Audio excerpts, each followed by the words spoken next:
안녕하십니까. 위드뉴스 오교수입니다. 지난 시간에 이어서 우리 에스겔서를 계속해서 공부를 해보도록 하겠습니다. 지난 시간 예레미야 52장을 설명하면서 잘못 전해드린 부분이 있어서 바로 잡고 넘어가도록 하겠습니다.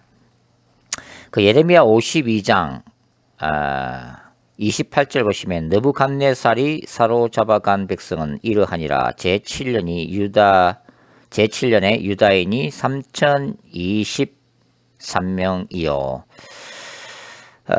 바로 이때가 이제 주전 597년경에 남유다 왕 여호야긴과 에스겔이 잡혀간 연도가 되겠습니다. 여기서 느부갓네살 제7년이라고 하는 것은 느부갓네살이 주전 605년에 이제 바벨론의 왕으로 즉위를 했기 때문에 그로부터 7년째 되는 해라는 뜻이죠. 그리고 29절 느부갓네살의 18째 해에 예루살렘에서 사로잡아 간 자가 832명이요. 바로 이 부분이 주전 587년에 남유다 예루살렘이 완전히 멸망된 해이고 시드기야 왕이 두 눈이 뽑혀서 포로로 잡혀간 바로 그 기간이 되겠습니다. 예레미야 52장이 하나의 부록이라고 말씀을 드렸는데요. 이 예레미야 52장의 마지막 구절이 바로 31절부터 34절이죠.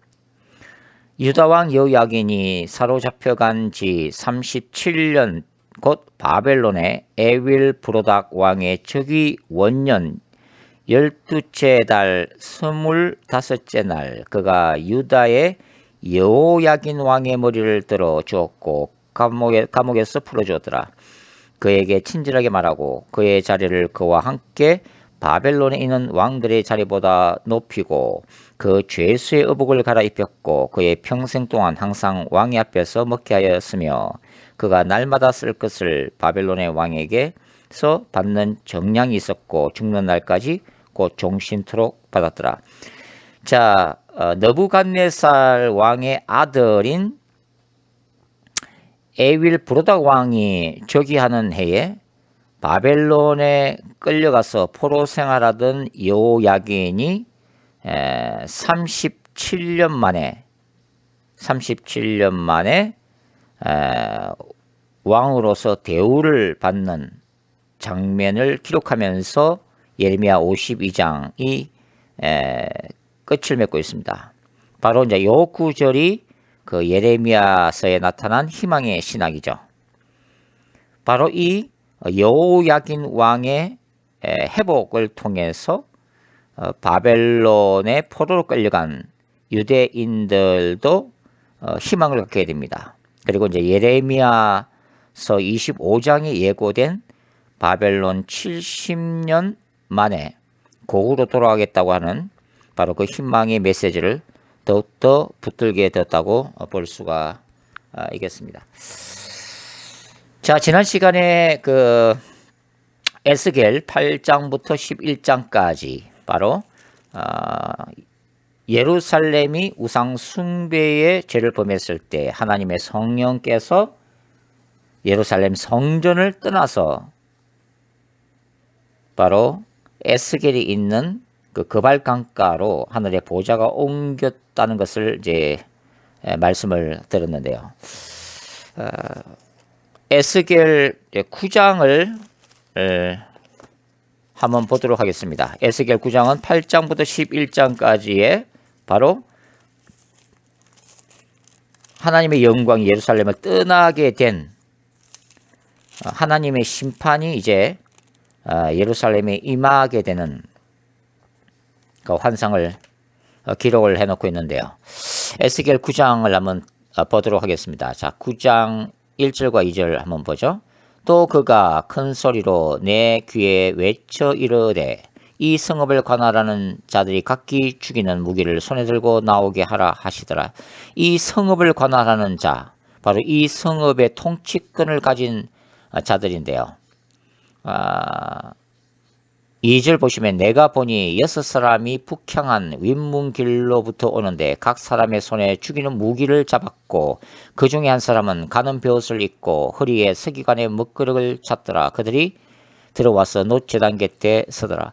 바로 이 사람들은 천사들입니다. 그리고 이 성읍을 통치하는 바로 천사들로 나타나고 있죠. 즉 예루살렘을 수호하는 책임을 맡은 하나님의 천사들입니다. 근데 바로 이 천사들이 하나님의 명령에 의해서 이제는 손에 살육하는 무기를 들고 나오는 장면이죠. 바로 예루살렘 심판이 시작되었다는 것을 말해주고 있습니다. 즉 야훼의 거룩한 전쟁의 선포죠. 야훼의 거룩한 전쟁은 바로 하늘에서 천사들이 파송됨으로써 시작되는 초자연적인 어떤 성격을 가지고 있기 때문입니다. 이 에스겔 9장에서 또 우리가 주목해야 될 부분이 바로 이제 2절에서 지금 6명의 천사로 나타나 있는데요. 이제 주석가들 중에서는 6명의 천사로 보고 이 6명의 천사 중에 가는 벼옷을 입고 허리에 서기관의 먹그릇을 찬 천사도 포함되어 있다고 보는 학자들도 있습니다. 근데 사실은 이게 그들 중에라고도 해석할 수 있지만 그들과 함께 with them was a man clothed in linen 이렇게 그들과 함께 이 천사가 있었다는 것으로 해석을 할 수도 있기 때문에 저는 모두 7명의 천사로 보고 있습니다. 왜냐하면 7명의 천사로 보는 하나의 이유는 7이라고 하는 숫자가 하나님의 완전수를 나타내고 있기 때문이죠. 그리고 요한계시록에서는 바로 7명의 천사들이 납발을 가지고 불때에 죄악된 세상에 나팔장들이 쏟아지고 있기 때문입니다. 그런데 이 가는 벼옷을 입은 이 천사 역할이 4절에 보면은 나타나 있습니다. 여호와께서 이르시되 너는 예루살렘 성읍 중에 순행하여 그 가운데에서 행하는 모든 가정한 일로 말미암아 탄식하며 우는 자 이마에 표를 그리라 하시고 자 그러니까 이 예루살렘 성읍 중에서도 악한 백성들만 있었던 게 아니라 바로 야훼의 영광을 사모하면서 이스라엘이 하나님 앞에 짓는 그 죄악으로 인해서 통곡하며 슬피 우는 소수의 사람들이 있다고 하는 것입니다. 그러니까 이 먹그릇을 찬 천사의 임무는 바로 그 사람들의 이마에 표를 그리라고 한 것이죠. 그리고 6절에 보시면 이 심판의 천사들이 예루살렘을 칠 때에 하나님 뭐라고 하시냐면 5절부터 보죠. 그들에 대하여 내 귀에 이르시되 너희는 그를 따라 성읍 중에 다니며 불쌍히 여기지 말고 긍휼을 베풀지 말고 쳐서 늙은 자와 젊은 자와 처녀와 어린이와 여자를 다 죽이되 이마에 표 있는 자에게는 가까이 하지 말라. 내 성소에서 시작할지니라 하심에 그들이 성전 앞에 있는 늙은 자들로부터 시작하더라. 예루살렘 성전부터 심판이 시작되어서 예루살렘 성읍 전체를 심판하신다는 것인데요. 여기 보면은 이마에 이 먹그릇을 찬 천사가 표시를 해놓은 이 신실한 사람들은 이 죽임에서 면하는 모습을 볼 수가 있습니다. 그러니까 우리가 이제 출애굽기까지 올라가면은 바로 고센 땅에 있었던 이스라엘 백성들이 그들의 그 집 대문에 어린 양의 피를 발랐을 때에 죽음의 사자가 넘어가는 그 패스오버의 그 모습도 우리가 연상을 할 수가 있고 또 이것은 바로 요한계시록하고도 연관이 되어 있습니다. 요한계시록 7장을 보면 바로 이러한 장면이 다시 재현되고 있죠. 요한계시록 7장을 1절부터 4절까지를 한번 읽어보겠습니다. 이일 후에 내가 네 천사가 땅 네 모퉁이에 선 것을 보니 땅의 사방의 바람을 붙잡아 바람으로 하여금 땅에나 바다에나 각종 나무에 불지 못하게 하더라. 이 바람이라고 하는 것은 바로 마지막 때의 환란을 얘기하죠. 또 봄에 다른 천사가 살아계신 하나님의 인을 가지고 해돋는 데로부터 올라와서 땅과 바다를 해롭게 할 권세를 받은 네 천사를 향하여 큰 소리로 외쳐 이르되 우리가 우리 하나님의 종들의 이마에 인치기까지 땅이나 바다나 나무들을 해하지 말라 하더라. 그러니까 이 인을 가지고 온 천사들이 먼저 택함 받은 하나님의 그 종들, 하나님 백성들의 이마에 인을 치고 난 다음에야 비로소 땅과 바다를 해롭게 할 권세를 받은 네 천사가 심판을 시작하게 된다는 것입니다. 그리고 이제 14장, 요한계시록 14장 바로 1절에도 이 인에 대한 얘기가 나오죠. 14장 1절 읽어보겠습니다. 또 내가 보니 보라 어린 양이 시온산에 섰고 그와 함께 14만 4천이 서 있는데 그들의 이마에는 어린 양의 이름과 그 아버지의 쓴 것이 있더라. 바로 이마에 인쳤다고 하는 것들, 인쳤다고 하는 의미가 바로 어린 양의 이름과 그 아버지의 이름이 새겨져 있다는 것을 얘기를 하는 것입니다. 이것은 하나님의 소유된 백성, 또 이 소유된 백성들을 환란으로부터 보호하시겠다고 하는 하나님의 의지를 지금 나타내고 있다는 것을 우리가 볼 수가 있습니다. 그래서 이 에스겔 9장에 나와 있는 예루살렘 성읍을 심판하는 천사들, 그리고 이마에 표를 하게 되는 바로 이 사건의 종말론적 의미가 바로 요한계시록 7장과 14장에 나타나 있다는 것을 알 수가 있죠. 바로 이들이 이제 14만 4천 마지막 때에 환란을 통과하는 종말론적인 하나님의 백성들, 신자들을 의미를 하고 있는 것입니다. 이 야훼의 거룩한 전쟁 신학적 관점에서 볼 때 우리가 다니엘서 10장에서 바로 페르시아나 헬라 제국들도 또한 그 제국이 섬기는 그 우상 숭배를 통해서 그 배후에 역사하는 그 악한 권세들, 한 나라를 통치하며 악한 영향력을 미치는 정사와 권세급 그 악령들이 존재하는 것과 마찬가지로 바로 이제 에스겔 9장에서도 예루살렘 성읍을 보호하는 하나님의 그 천사들을 지금 보여주고 있는 거죠. 그러나 예루살렘이 범죄했을 때 바로 그 예루살렘을 보호했던 하나님의 천사들은 바로 그 성읍을 심판하는 심판의 천사들로 나타나고 있다는 것을 우리가 알 수가 있는 것입니다.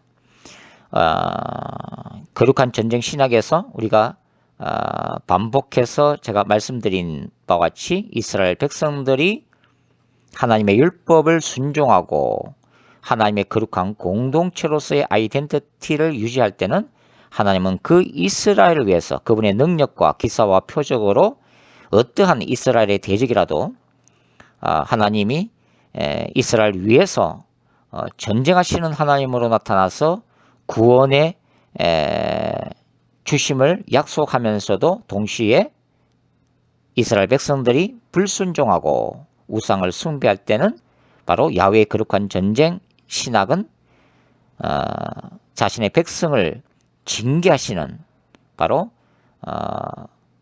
전쟁하시는 하나님으로서의 모습을 성경이 보여주고 있다는 것을 우리가 다시 확인을 지금 하게 되는 것이죠.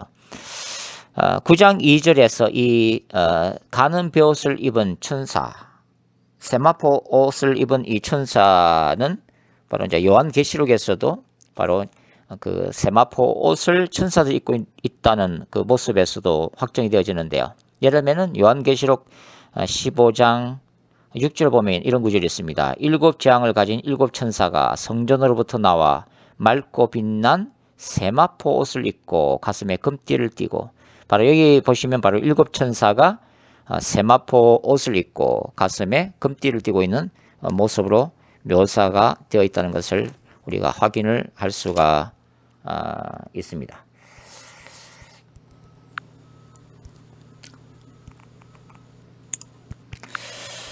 그 다음에 에스겔서 4장부터 24장까지가 이제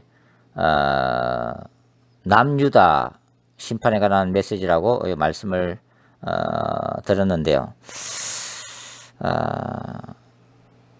에스겔 20장 45절에서 21장 27절에도 바로 예루살렘을 향한 하나님의 거룩한 전쟁 개념을 발견을 할 수가 있습니다.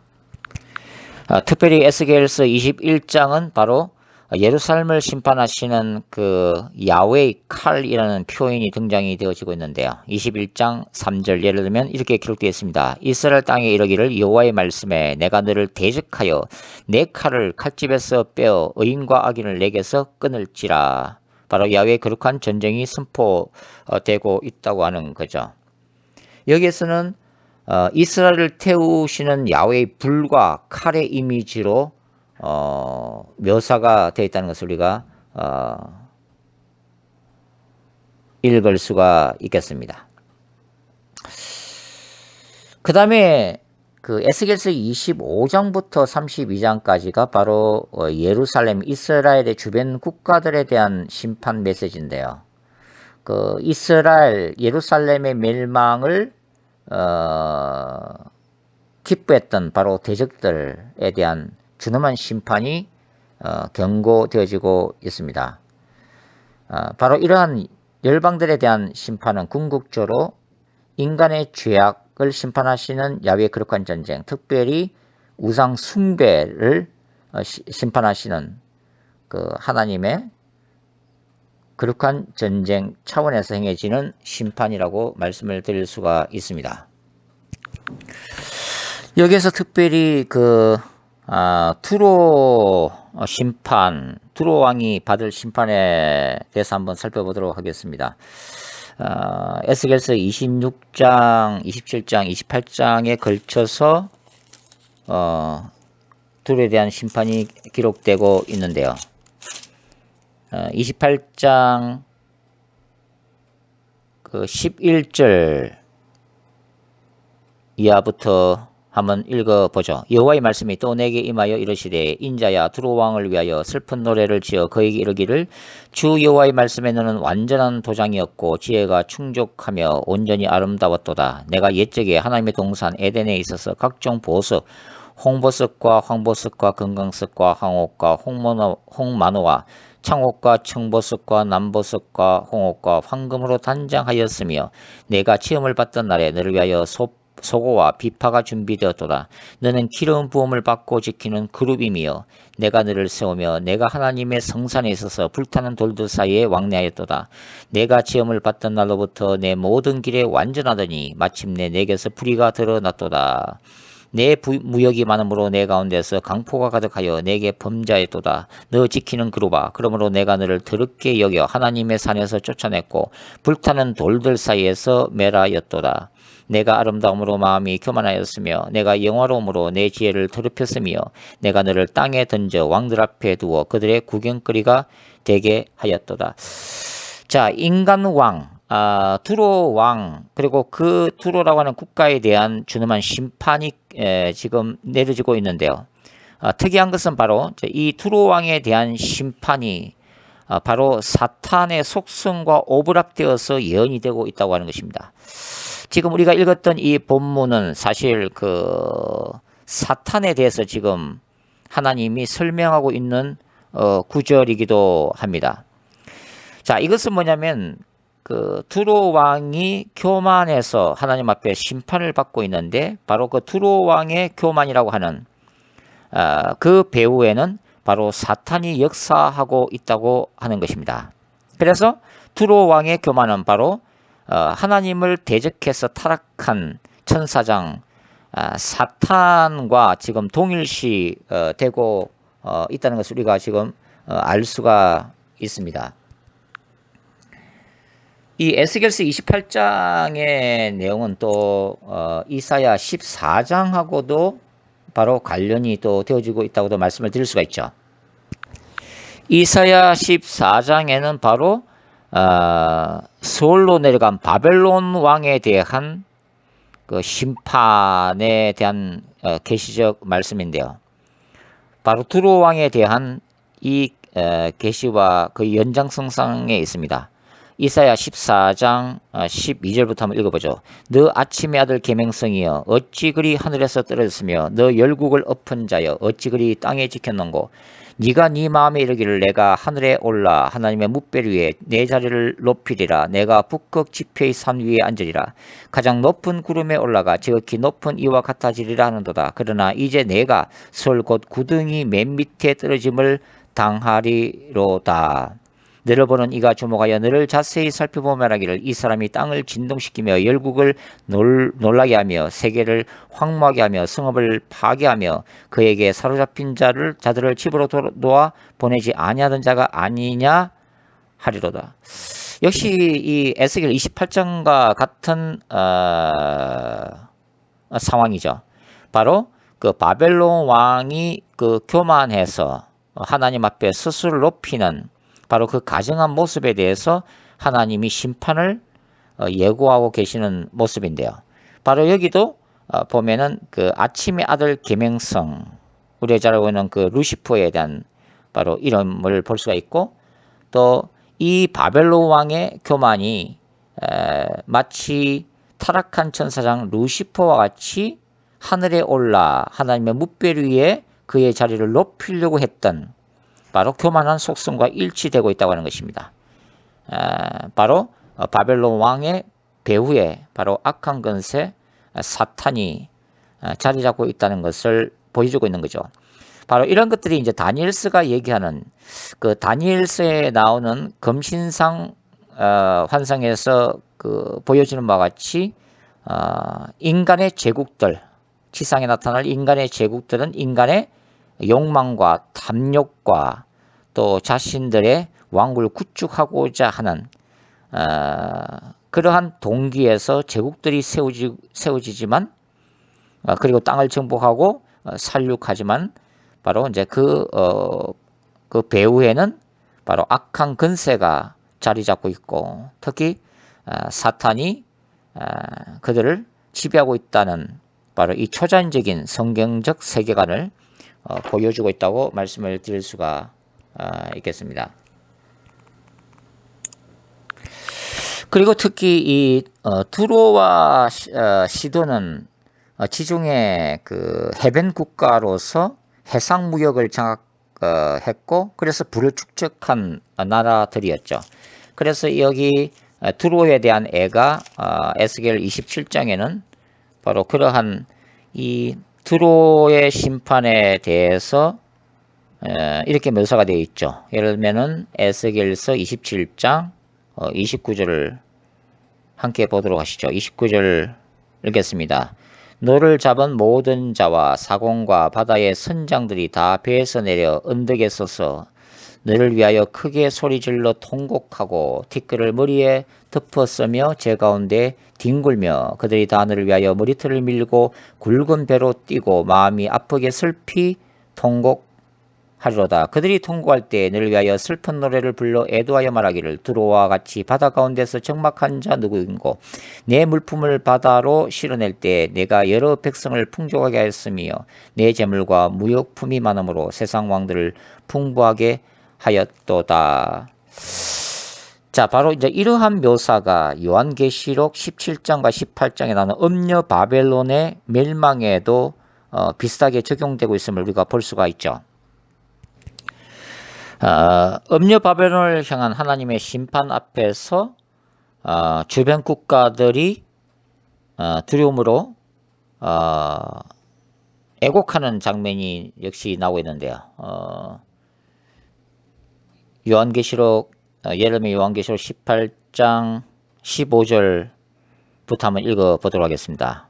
요한계시록 18장 15절 말씀은 바벨론으로 말미암아 치부한 이 상품의 상인들이 그의 고통을 무수하여 멀리 서서 울고 애통하여 이르되 화 있도다 화 있도다 큰 성이여 세마포옷과 자주옷과 붉은 옷을 입고 금과 보석과 진주로 꾸민 것인데 그러한 부가 한 시간에 망하였도다. 모든 선장과 각지를 다니는 승객들과 선원들과 바다에 일하는 자들이 멀리 서서 그가 불타는 연기를 보고 외쳐 이르되 이 성과 같은 성이 어디 있느냐 하며 티끌을 자기 머리에 뿌리고 울며 애통하여 외쳐 이르되 화이도다 화이도다 이 큰 성이여 바다에서 부리는 모든 자들이 너의 보배로운 상품으로 치부하였더니 한 시간에 망하였도다.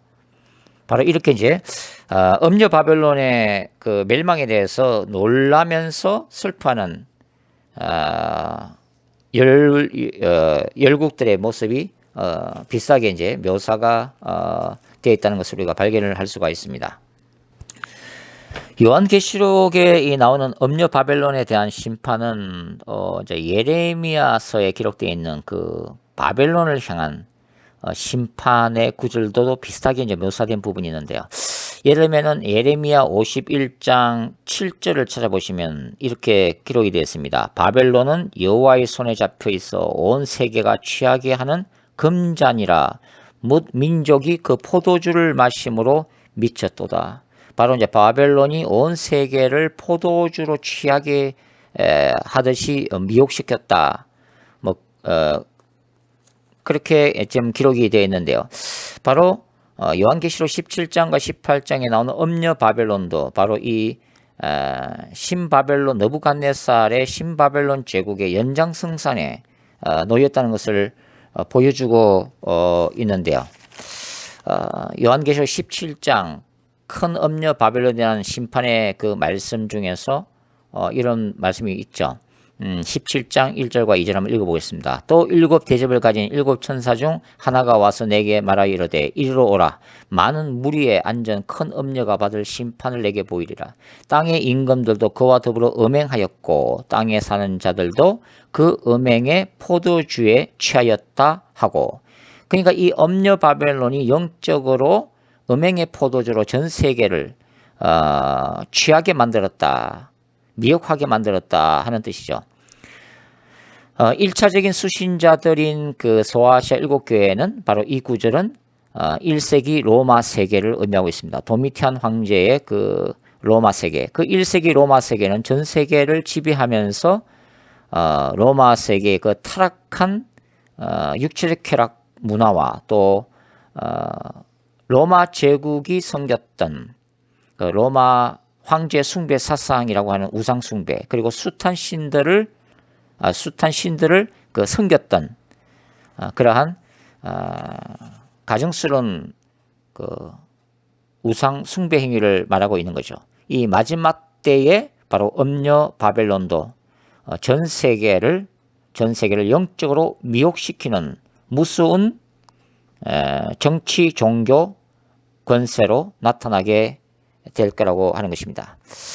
저는 이러한 큰 음녀 바벨론에 대한 종말론적인 예언이 저는 카톨릭 교황권을 통해서 이루어질 거라고 저는 믿고 있습니다. 다시 에스겔서로 돌아가서 한번 생각을 해보도록 하겠습니다.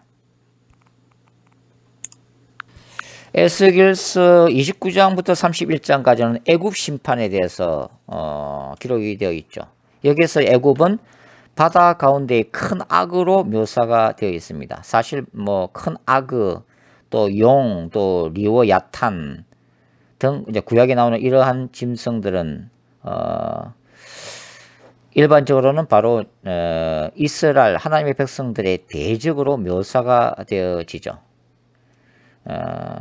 이스라엘이 그 홍해 사건, 홍해 바다를 통과할 때에 그 시편 기자들은 바로 하나님께서 이 홍해 바다에 있는 리워 야탄 용을 무찌르심으로써 그 야훼의 거룩한 전쟁을 통해서 홍해를 가르시고 이스라엘을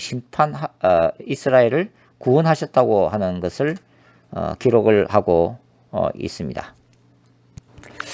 그 다음에 이제 에스겔서 이제 33장부터 시작해서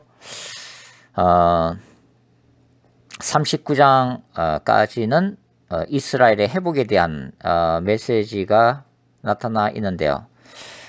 에스겔서 37장을 잠깐 좀 생각을 해보죠. 에스겔서 37장은 저 유명한 그 골짜기에서 마른 뼈들이 살아나는 환상이죠.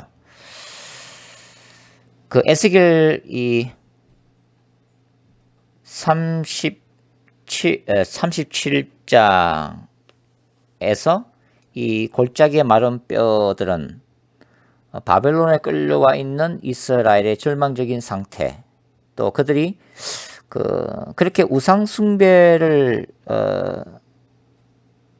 함으로 인해서 심판을 받고 바벨론의 포로로 끌려왔음에도 불구하고 그들은 그 바벨론 땅에서 여전히 우상 숭배를 하는 그 죄악을 계속 범하고 있다고 볼 수가 있습니다. 바로 이러한 영적으로 하나님 앞에서 완전히 죽어버린 상태, 바로 그것이 에스겔이 골짜기에서 바라봤던 바싹 마른 뼈에 대한 환상으로 보여주고 있죠. 그럼에도 불구하고 바로 하나님은 이러한 마른 뼈들을 다시 회복시키시겠다고 말씀을 하시죠. 그래서 하나님은 에스겔에게 이렇게 말씀하십니다. 37장 4절, 또 내게 이르시되 너는 이 모든 뼈에게 대언하여 이르기를 너의 마른 뼈들아 여호와의 말씀을 들을지어다. 주 여호와께서 이 뼈들에게 이같이 말씀하시기를 내가 생기를 너에게 들어가게 하리니 너희가 살아나리라. 이렇게 하나님의 말씀이 에스겔을 통해서 선포되고 그 다음에 생기가 하나님의 루아흐 성령께서 생명을 불어넣으셨을 때 어떻게 돼요? 10절, 이에 내가 그 명대로 대언하였더니 생기가 그들에게 들어가며 그들이 곧 살아나서 일어나 서는데 극히 큰 군대더라.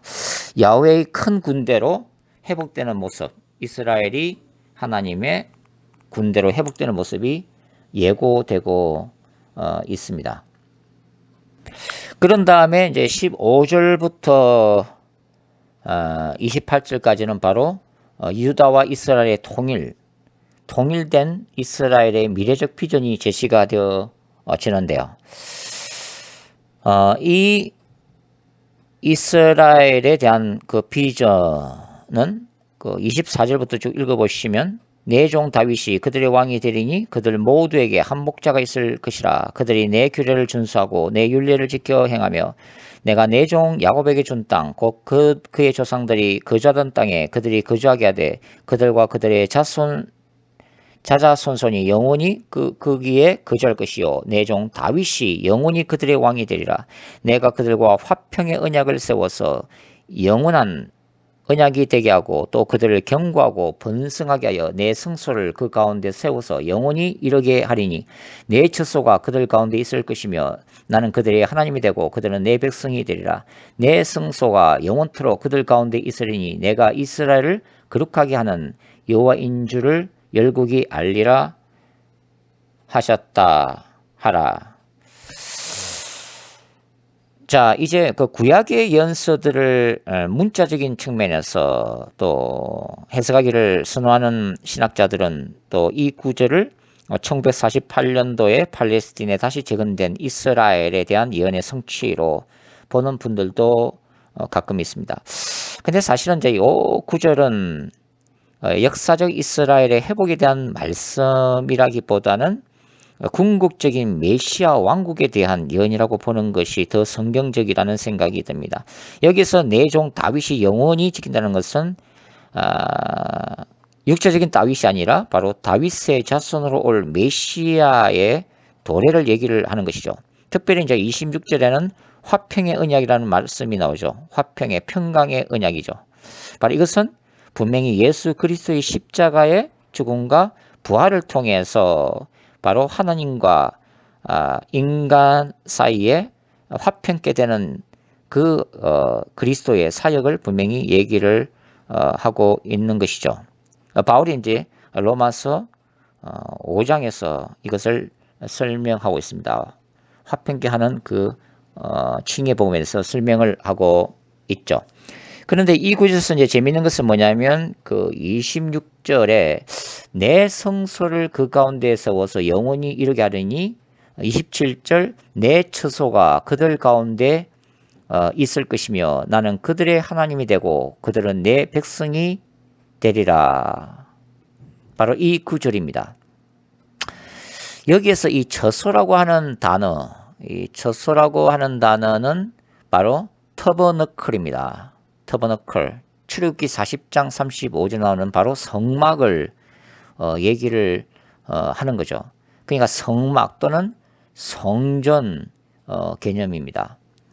근데 이 처소가 하나님의 처소가 그 이스라엘 가운데 있으려고 하는 그 궁극적인 그 성취가 바로 계시록에서 성취가 되어지는데요.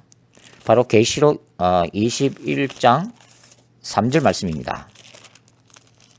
요한계시록 21장 3절 보시면 1절부터 읽어보죠. 또 내가 새하늘과 새 땅을 보니 처음 하늘과 처음 땅이 없어졌고 바다도 다시 있지 않더라. 또 내가 보매 거룩한 성새 예루살렘이 하나님께로부터 하늘에서 내려오니 그 준비한 것이 신부가 남편을 위하여 단장한 것 같더라. 내가 들으니 보좌에서 큰 음성이 나서 이르되 보라 하나님의 장막이 사람들과 함께 있음에 하나님이 그들과 함께 계시리니 그들은 하나님의 백성이 되고 하나님은 친히 그들과 함께 계실 것이다. 바로 새하늘과 새 땅입니다. 뉴 제루살렘이죠. 영원한 천국입니다. 그래서 결국은 이 에스겔서의 그 궁극적인 바로 성취, 에스겔 37장 27절의 궁극적인 성취는 새하늘과 새 땅을 통해서 이루어질 거라고 하는 거죠. 이 장막, 계시록 21장 3절에 나오는 바로 장막이 바로 스케네, 즉 터버너클, 성막, 성소라는 의미를 가지고 있기 때문입니다.